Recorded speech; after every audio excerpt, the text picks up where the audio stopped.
Welcome back to the Aslan Health Podcast. I'm Dr. Mike Hauman. This is episode 2 in our 3-part series on gut health.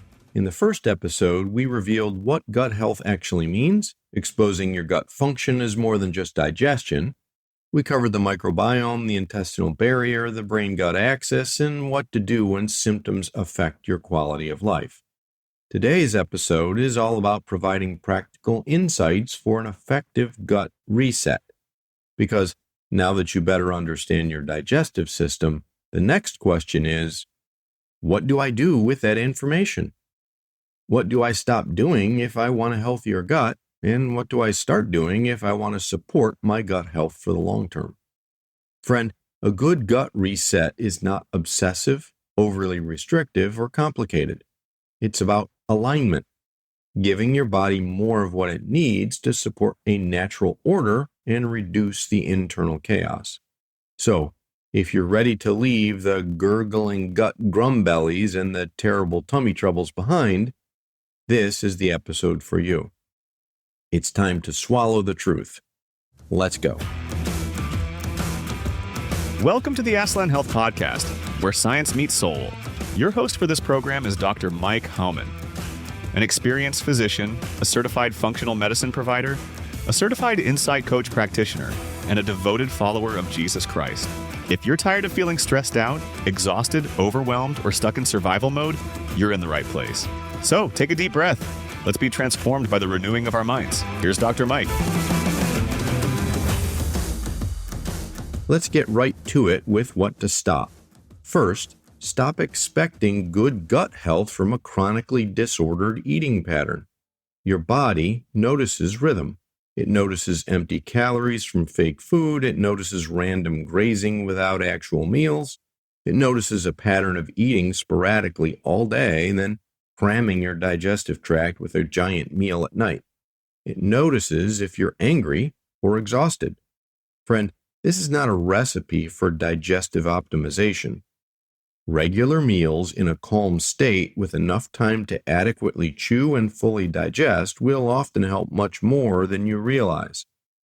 Second, stop overfeeding your gut with ultra-processed food and then being surprised when it acts out in protest. Now, please hear me. I'm not declaring war on every packaged food item in your pantry.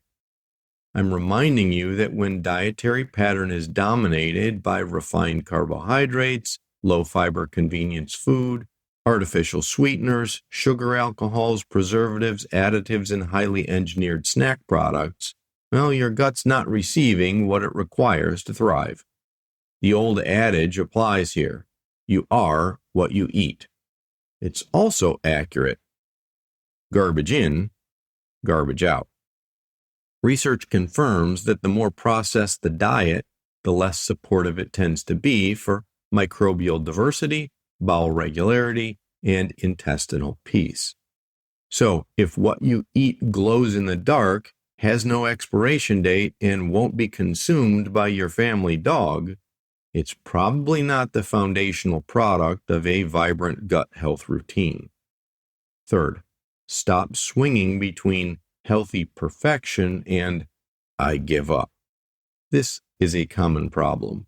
People get inspired to change, they go all in riding the healthy gut train on Monday, then they get bloated, discouraged, hungry, or inconvenienced, and by Thursday they're off the train and face down on a plate of regret. Generally, your digestive system does not handle sudden swings in nutrition and consumption well. It typically does better with intentional consistency, which brings us to food patterns and types. The most scientifically studied, evidence-supported overall eating pattern for better gut health is the Mediterranean pattern. Now that's not surprising. It's food the way that God made it. That means whole foods, plant-based, olive oil, beans, lentils if tolerated, nuts and seeds, fruits, vegetables, fish, lean proteins, and whole grains where appropriate. This kind of pattern tends to support a healthier gut microbiome. It's more beneficial fermentation and a lower inflammatory dietary load than the standard ultra-processed Western dietary pattern. Now, some of you may be thinking, that sounds nice, but beans and raw vegetables make me feel like I swallowed a brass band. Fair enough. That's why personalization matters. A healthy pattern is not the same thing as indiscriminately eating every theoretically healthy food in every possible amount. This is where wisdom and discernment enter the picture. If your gut is very sensitive, or you have an allergy or an aversion to certain foods on the Mediterranean list, you may need to begin with an easier to tolerate vegetables, cooked foods rather than raw, smaller servings of legumes rather than big ones, or a temporary adjustment in fermentable carbohydrates to remain comfortable. The goal is not ideologic eating and sticking to an unrealistic menu. It is supportive eating that provides the nourishment and environment that your body needs to flourish. With that said, let's talk further about fiber because it's one of the most important and most misunderstood components of gut health. If you recall from the previous episode, fiber is not a single uniform substance, and different types of fiber have various actions and sometimes reactions. Some absorb water and form a gel. That's good. Some sweep through more mechanically. Some are fermented more readily by microbes, so they can serve a variety of purposes in your gut. In general, soluble fiber is often more useful and a great place to start for a gut reset. It can be as simple as adding a high-fiber fruit like prunes, a serving of flax seeds, for example, or adding a fiber powder to a beverage. Now, I've included my favorite product recommendations in the Aslan Health newsletter this week, or you can also find them in my Full Scripts Gut Health Protocol if you want specifics. Soluble fiber can help normalize stool form and support a consistent bowel pattern, facilitating effective elimination. Psyllium is one of the most practical examples of that because it can help a surprising range of people when introduced gradually. And I do mean gradually. I have found that sun fiber or partially hydrolyzed Gower gum is effective as well. It dissolves completely in any beverage and is well tolerated by even the most sensitive individual. Friend, if you currently eat a few grams of fiber on a good day and then suddenly increase to 50 grams of fiber, deciding that you're going to be the patron saint of roughage overnight, your gut will file a formal complaint and request a transfer due to bloating, gas, abdominal distension, and discomfort. With fiber, slow and steady wins the race. Increase gradually, hydrate well, monitor your response. And remember, more is not always better. Enough to be effective and well tolerated is often the best play here. On to insoluble fiber.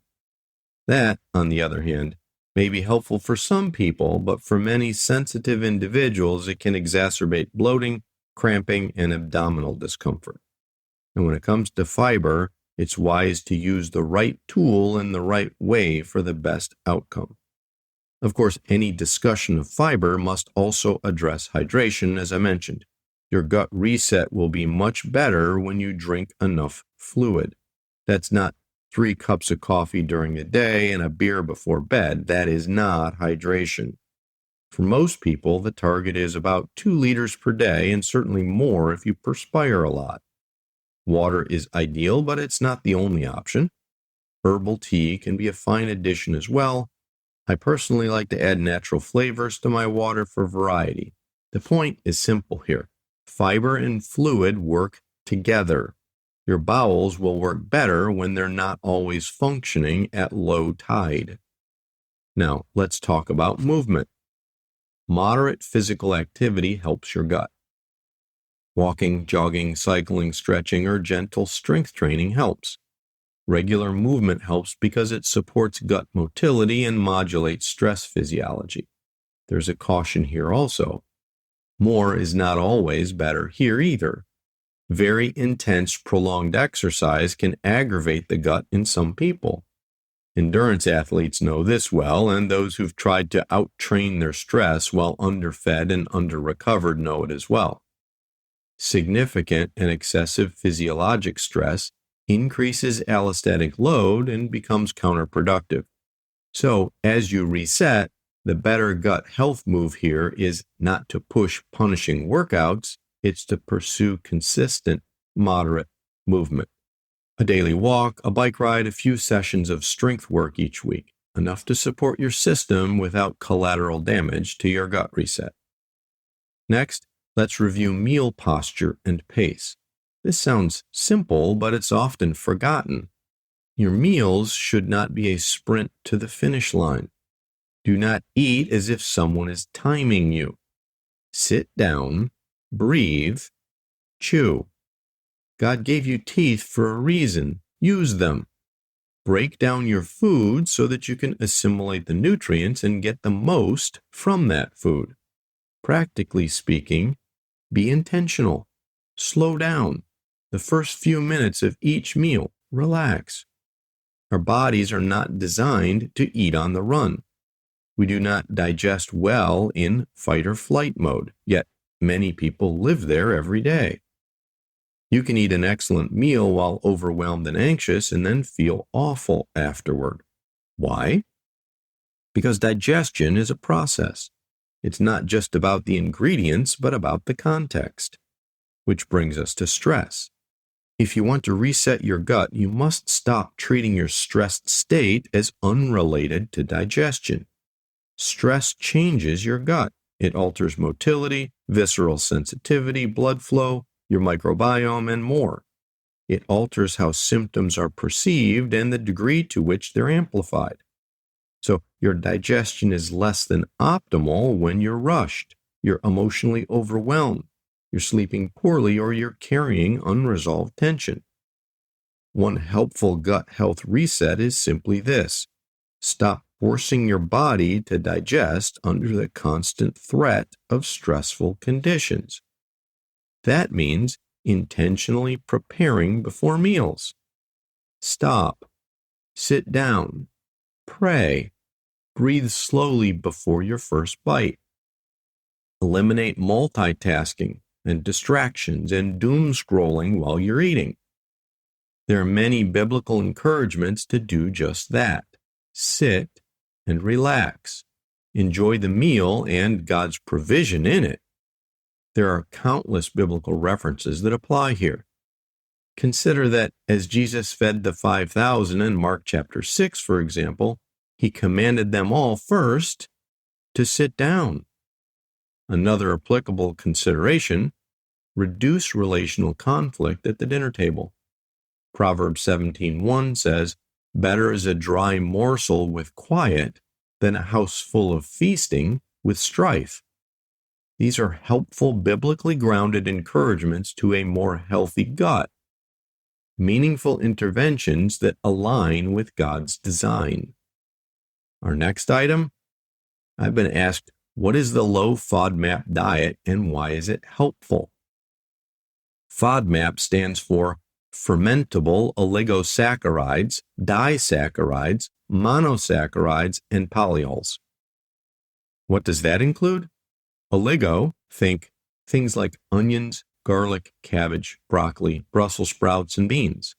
Disaccharides, like lactose, think milk products. Mono, think fructose, like high fructose corn syrup and soda.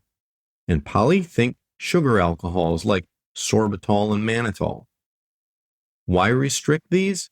Because these short-chain carbohydrates, when poorly digested, ferment in the gut by bacteria. They cause bloating, gas, and pain. These associated symptoms are frequently experienced as irritable bowel-like symptoms. A low FODMAP diet can be very helpful for the right symptomatic patient, especially one with irritable bowel-type symptoms.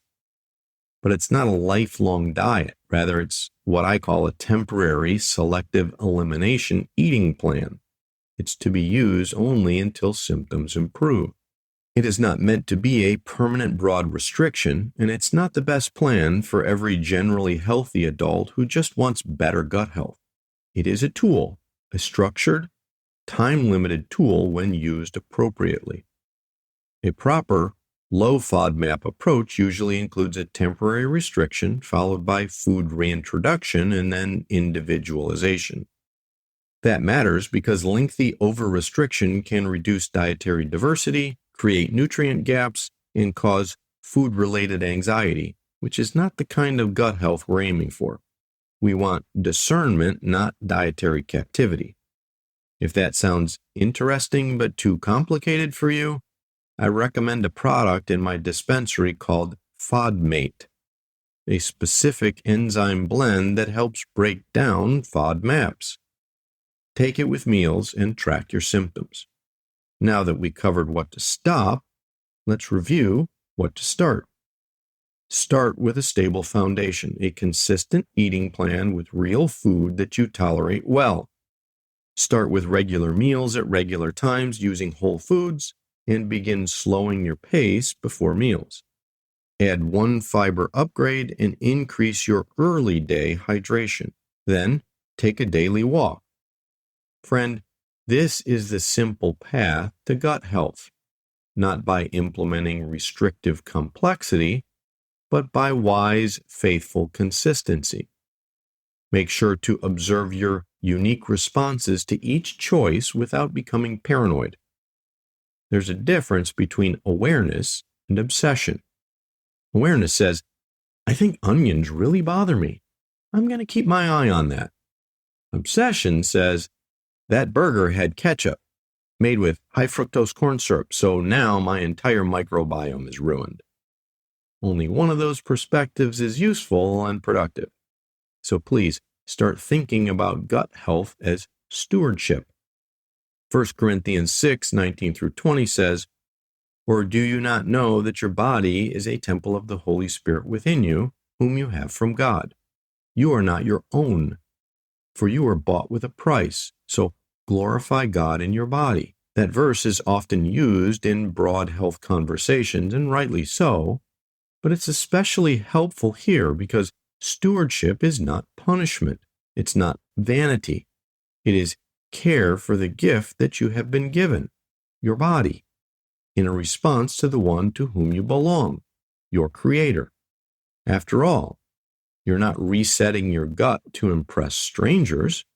You're caring for the one and only body that's been entrusted to you for life. So before we close, here's your practical reset for this week. Eat and chew more slowly. Drink plenty of water and add some soluble fiber. Walk most days. Reduce ultra-processed convenience foods. Create meal rhythm, timing, and pace. And if your gut is symptom-prone, begin observing whether a short, thoughtful adjustment to your food pattern might help. Now, check out the show notes or the weekly Aslan Health newsletter for more helpful direction on today's subject. In our next episode, we renew. We'll talk about the gut-brain axis, the role of probiotics and prebiotics, the place of supplements and herbs, what to be cautious about, and how to build a sustainable, long-term plan without becoming gullible, fearful, or supplement-dependent. My friend, your gut, like you, does not need more chaos. It needs more rhythm, more care, and a healthy long-term perspective. Thank you for joining me today on the Aslan Health Podcast. I'm Dr. Mike Hauman. Please subscribe for more. Until next time, may our Lord grant you wisdom in your choices, peace in your body, and grace to make small, faithful changes that bear good fruit over time, all for His purposes and for His glory. Until next time, His blessings to you, my friend.